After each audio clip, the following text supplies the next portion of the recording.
Okay, hopefully your last set of homework went well. Like we talked about before, if it didn't, you can email me and we'll try to set up a meeting. Okay, now last time you did trig intervals involving sine and cosine and tangent and secant.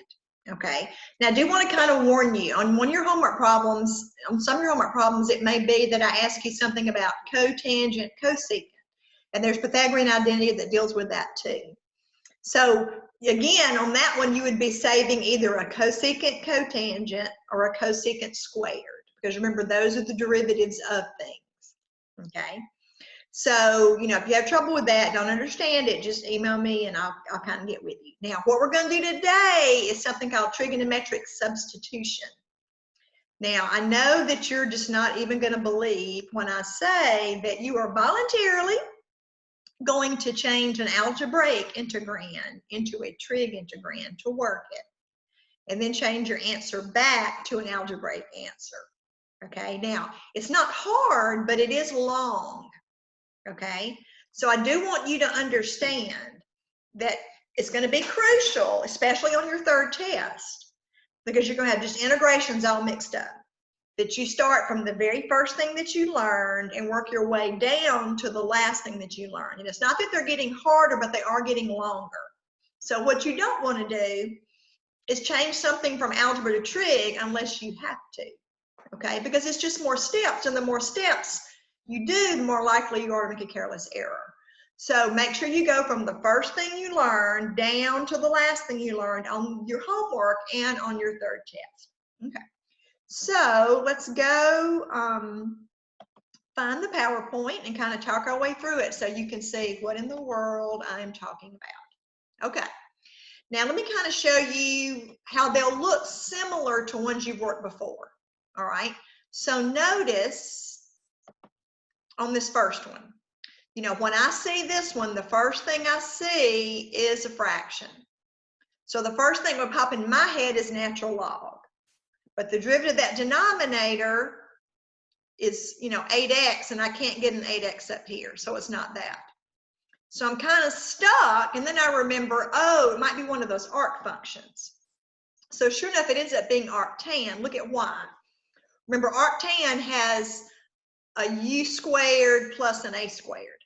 So if you square 2x, you would get your 4x squared, and when you square 1, of course, you get 1. So remember what I said, if you're doing the arc functions, you really do need to go to the side and write down what a equals and what u equals. Remember, a is always your number, and it's the number on the inside of the parenthesis, so it's just the 1, not the 1 squared. And your u is your variable, what's on the inside with your variable. So u is 2x, not 2x squared. Now remember, on arctan, your formula says you need du on the top. Well, the differential of this u would be 2, and then times your dx. So I'm going to need a 2 dx on the top.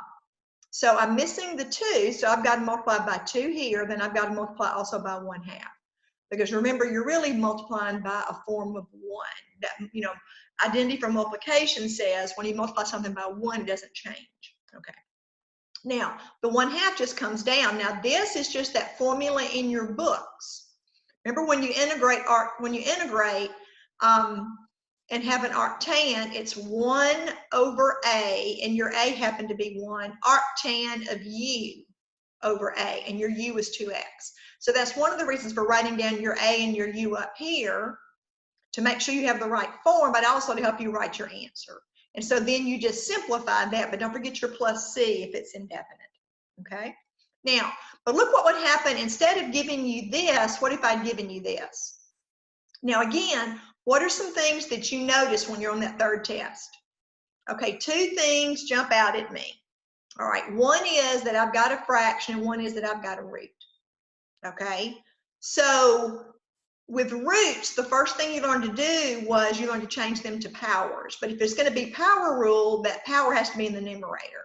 So one possibility that pops in my head is to change this to 4x squared plus 1 to the 1/2 and move it to the top, so that makes it a negative 1/2. But again, I would need the derivative of the inside next to it, which is 8x, and I can get the 8, but I can't get the x. So power rules out. That doesn't work. Okay. So now think, well, is it natural log? Well, if it's natural log, I need the entire derivative of the bottom sitting on top. Remember that bottom is this thing to the 1/2 power. So the derivative would be 1/2, and then this thing to the negative 1/2, and then times the 8x. Well, I sure can't get all that on the top. So then I think, well, maybe it's an arc function. There were some roots that were arc functions, but your a squared plus your u squared didn't have a root over it. So it's not, plus is the one that might be arctan, but there's no root. So it's not, and then it's not arcsecant because it's not a minus, it's a plus. So it doesn't fit any of my arc functions. So that's what I mean by I'm kind of just stuck. I don't know what to do. So what I'd have to do is something called trig substitution. Now on the next slide, I've kind of written your steps out. So what you might want to do at this point is, what you might want to do is basically you might want to kind of freeze it and then kind of copy those into your notes, okay? Because you're going to need to be looking at them when we go over here in a minute to work. We're going to work 3 examples, okay? And I'm going to kind of number the steps of what we're doing next to them. So if you stop and copy this in your notes, I think it'll be helpful for you. Okay, here's what you're basically going to do. You're going to look on page 541 in your books, okay, and you're going to find which form it fits. So it lets you know what to let u equal. So it's kind of like u substitution, but your u substitution is always a trig, okay? So it's going to tell you on page 541 that if you've got the square root of an a squared minus a u squared, you're going to let u be a sine theta. Okay, if you've got a square root of a squared plus u squared, you're going to let your u be a tangent theta. And if you're going to have a u squared minus an a squared under your root, then you're going to let u be a sine theta. So kind of freeze the video, turn to page 541, and copy this down before you go to the next slide in a minute so I don't lose you. Okay, now once you decide which of your substitutions you're going to do, then you solve for that equation. Okay, you find that equation and you basically solve for the trig function. Okay, you'll see what I mean in a minute. Then after you've solved for the trig function, you're going to build a triangle that matches that trig function. Okay, you'll see what I mean. Then you're going to solve on that triangle. You're going to find there's going to be 2 sides that you know and 1 side you don't, but it's a right triangle. So Pythagorean theorem gets you that 3rd side. Okay. Then you're going to look at the triangle and you're going to come up with some trig word that uses the root and a number. And you're going to solve for that root. You're going to find x and dx and substitute, and you're going to have an algebraic, from algebra to trig. Then you're going to integrate the trig integrand. Then you're going to go back and substitute using the triangle. Now, none of that makes any sense to you yet, but it will. All right, so let me kind of walk you through 3 examples, 2 indefinites and 1 definite, to kind of show you what I'm talking about. All right, so here we go. Here's the one we're going to start with. We're going to integrate a dx over an x squared times the square root of 9 minus x squared. Now again, you can freeze the video for a second and double check, but this does not fit your arc sine. It doesn't fit one of your arc functions. Power rule doesn't work and natural log doesn't work, so you're kind of stuck. Okay, so what I do is I normally go from here kind of to here first.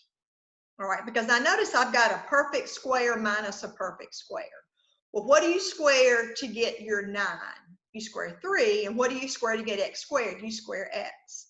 So my a is a 3, and my u is an x. Okay, so let's make sure it does say minus. It's a little hard to see. All right, so all I did was figure out what my u and my a was, and I thought it might be arcsecant or arcsine, but it's not. You can go in your book and double check, and it doesn't work. So what I do is I go to page 541 in my book, and I've got 3 possibilities.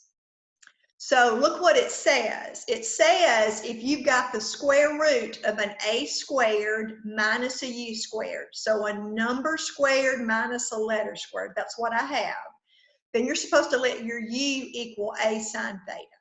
That's just written on page 541. But you've got to put in your particular A and your particular U. So that's another reason that I went ahead and wrote them up here, is I knew this was coming. Okay, so my A is 3, so that A gets replaced by 3, and my U is X, so that U gets replaced by X. Now this is the thing that I'm going to use. Okay, now remember, that's step 1. Find the substitution on page 541 that matches for you. Now step 2 told you to solve for the trig word. So all I did was solve this equation right here for sine theta by dividing both sides by 3. So sine theta is x over 3.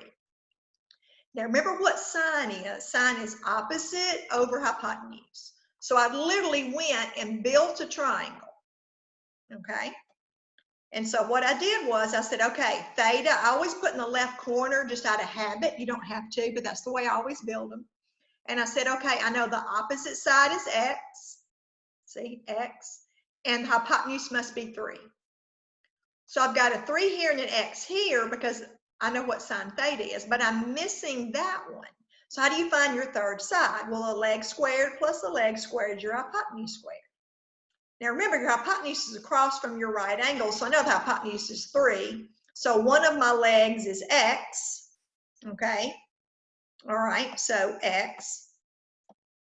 But I don't know what my other side is, so I just left it be. All right, well, 3 squared is 9.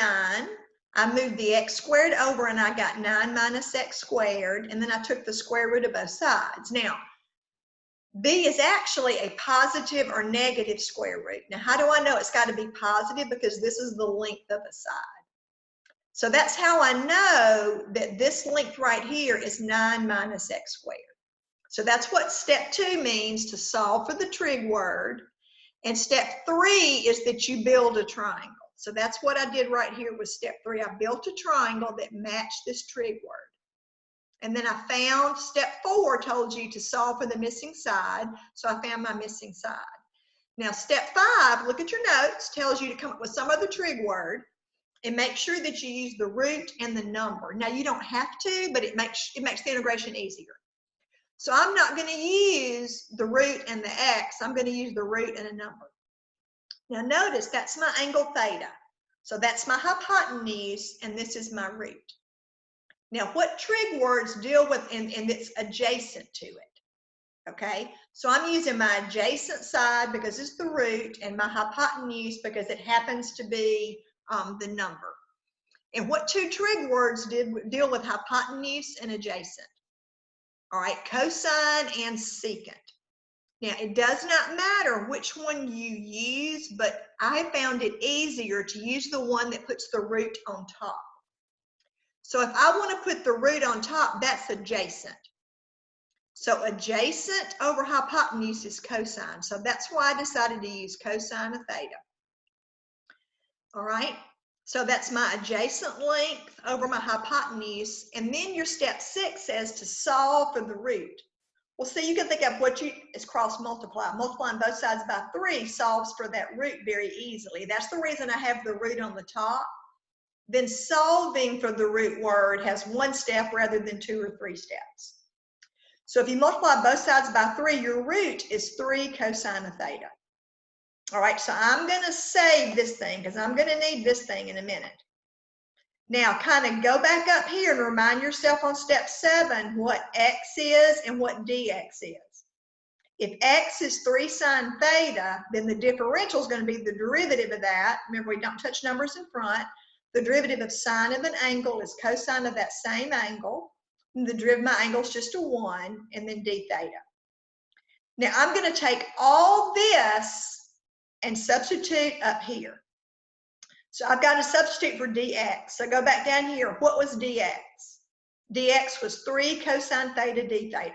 So in place of that dx, I put 3 cosine theta d theta. All right, what's x? Well, I can get x from here. Remember, I recopied it down here. X is 3 sine theta. So I have 3 sine theta in place of this x, but I've got to square it.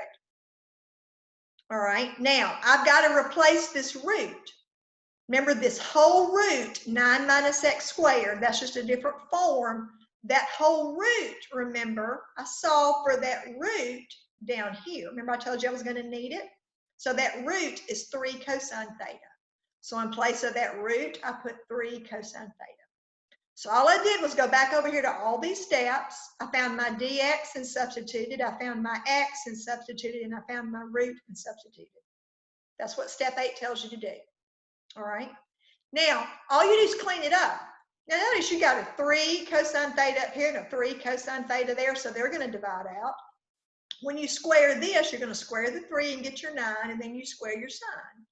So it simplifies into this. Now, hopefully this is something you know how to integrate.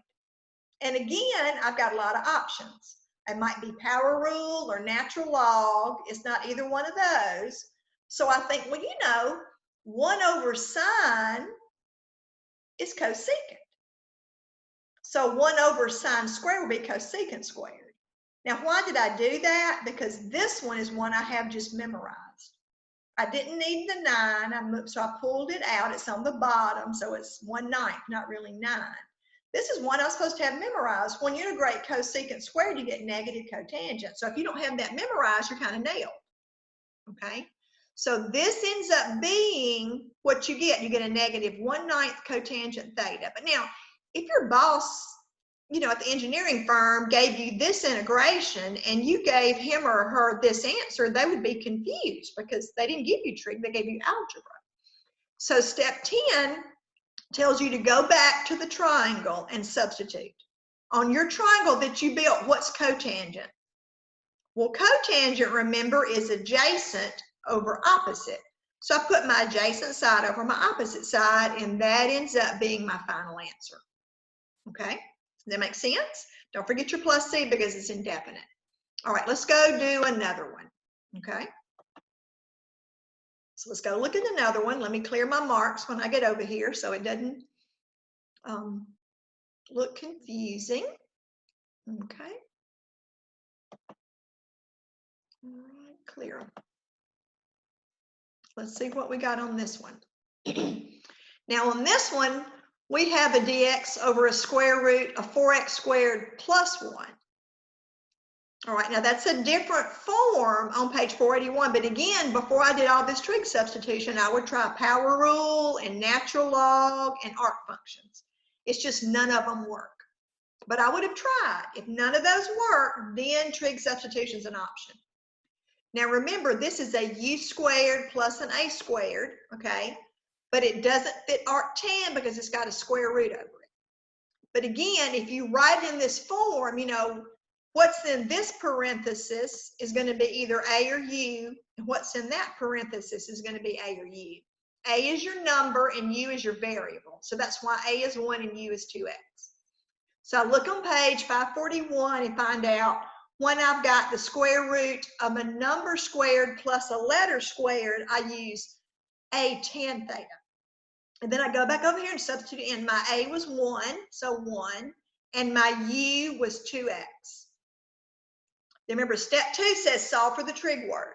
So tan theta, if I divide both sides by 1, now I know 2x divided by 1 is just 2x, but if I'm going to build a triangle, I need 2 sides. Now remember what tangent is, okay? Tangent is opposite over adjacent. So when I built it, I have opposite is 2x over adjacent's 1. Now where did I get that root? All right, remember, use Pythagorean theorem and find that. So a squared plus b squared is c squared, okay?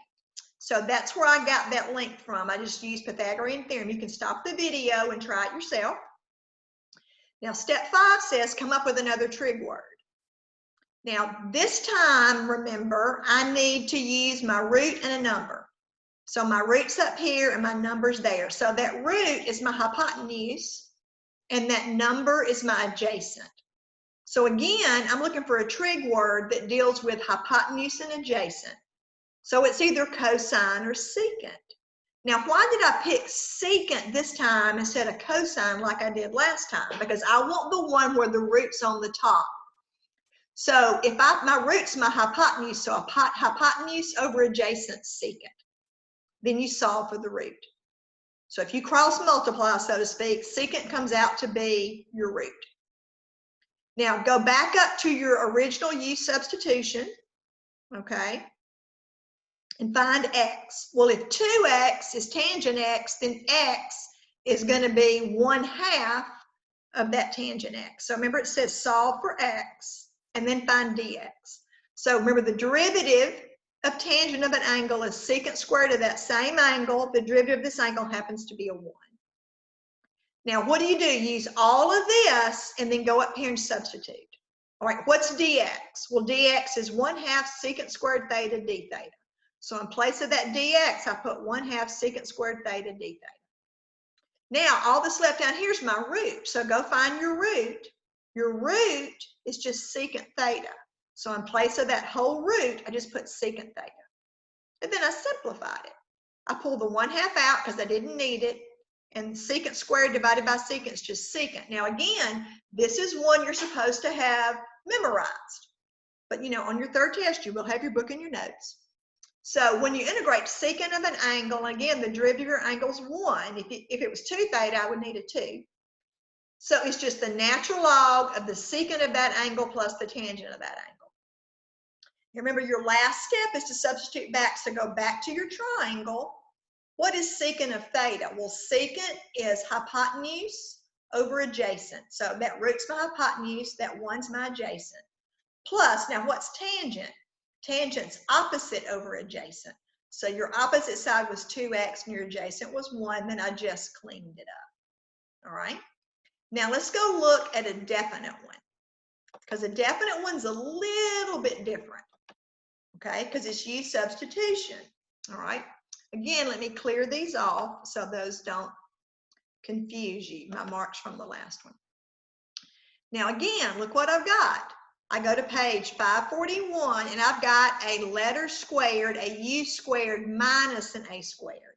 And it says when you've got the square root of a u squared minus an a squared, you're going to let u be a secant theta. Okay, so that's why I picked a secant theta. All right. Now up here, remember, I went back and did my form. Now, what do you square to get x squared? Well, you square x. Now this you might not think about. You don't think of 3 being a perfect square, but what do you square to get 3? Well, you square the square root of 3. So your a is the square root of 3 and your u is x. So I sub those in. My u is x and my a is the square root of 3. So that's where I get that substitution. Then remember, step 2 basically says to solve for the trig word. So if you divide both sides by that square root of 3, here's your secant theta. And secant, remember, is hypotenuse over adjacent. So when I built the triangle, my x was my hypotenuse. I put my x where the hypotenuse goes, and I put the square root of 3 so that my triangle had hypotenuse over adjacent. Now remember, where did I get that third side? I just used Pythagorean theorem, and I was missing one of my legs. And I knew the root was positive because it's a length. Now, once you get all of your triangle built, you pick whatever word has the root over your number. Okay? All right, sorry about that. All right, so you want the root on top. Okay, you want the root on top. So what I did was my root and my number. This is an opposite and this is an adjacent. And I want the root with the variable on top. So that's my opposite side over my adjacent side, and opposite over adjacent's tangent. Now I could have used cotangent, but it makes your life a lot easier if you have your root with your variable on the top. So that's why I picked tangent instead of cotangent. Then all you have to do is cross multiply to solve for your root. So my root ends up being the square root of 3 tangent theta. Okay? So I go back up to here, x is the square root of 3 secant theta. And so step 7 says make sure you have your x and then find your differential. So remember, we don't touch numbers in front. The derivative of secant of an angle is secant of an angle times tangent of that same angle. The derivative of your angle is 1. I use all of this and do a substitution. Okay, so my x, remember, my x was the square root of 3 secant theta. So in place of that x, I put the square root of 3 secant theta. Now, I got to solve for that root. Okay, Well, where's my root? Well, my root, remember, is right here. So that root is the square root of 3 tangent theta. So I put the square root of 3 tangent theta. Now up here, I lost my dx. You don't want to do that. So let's go put it back in. Because I do need to substitute for my dx. I've substituted for the root. I've substituted for x, but I got to substitute for dx. And dx is the square root of 3 secant theta tangent theta d theta. The square root of 3 secant theta tangent theta d theta. So all I did was go all to that work and make all my substitutions. Now I simplify. Now notice you got the square root of 3 secant theta here and the square root of 3 secant theta there. So that goes out with that. So that leaves me that square root of 3, and I've got a tangent times another tangent where I get tangent squared, and I've got a d theta. So I pull that square root of 3 out. Now this kind of goes back to last week, to basically what we were doing last time on tangent squared. I use that Pythagorean identity and make a substitution. All right. So that's why I have secant squared minus 1 here. And then I'm going to separate them and do the integration separately. Now, let me pause for a second and go back up here. All right. If it's dx, these are x numbers. But when I turn into d theta, I've got to turn into theta numbers. Okay.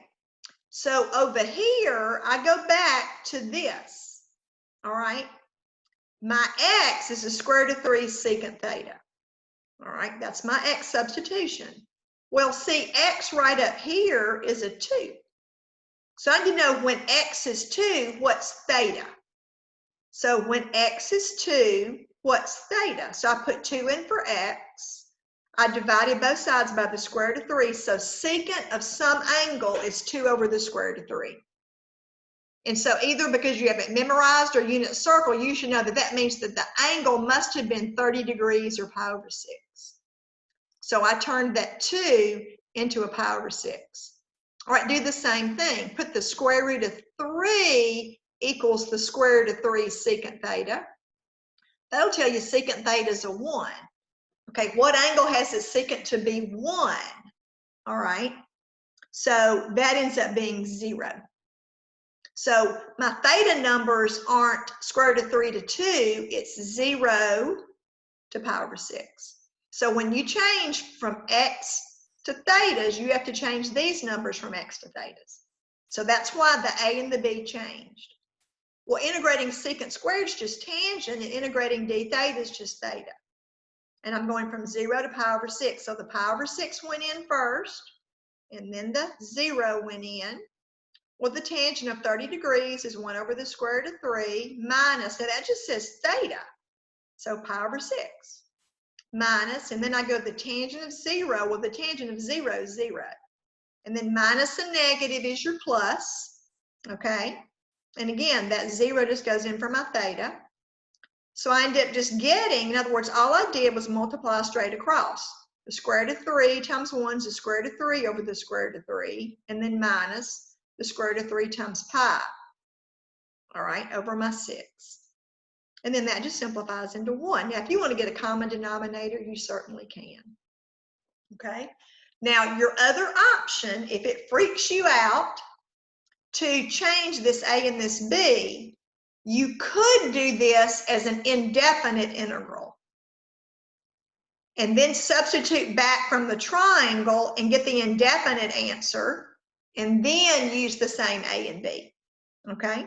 So try the homework problems that go with this. Now, I didn't give you 15 of them because they're long. They're not hard, but they're long.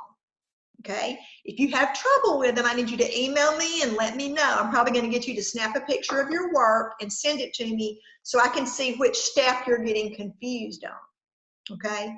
But you see what I mean? That you don't want to complicate something that's not complicated. Okay.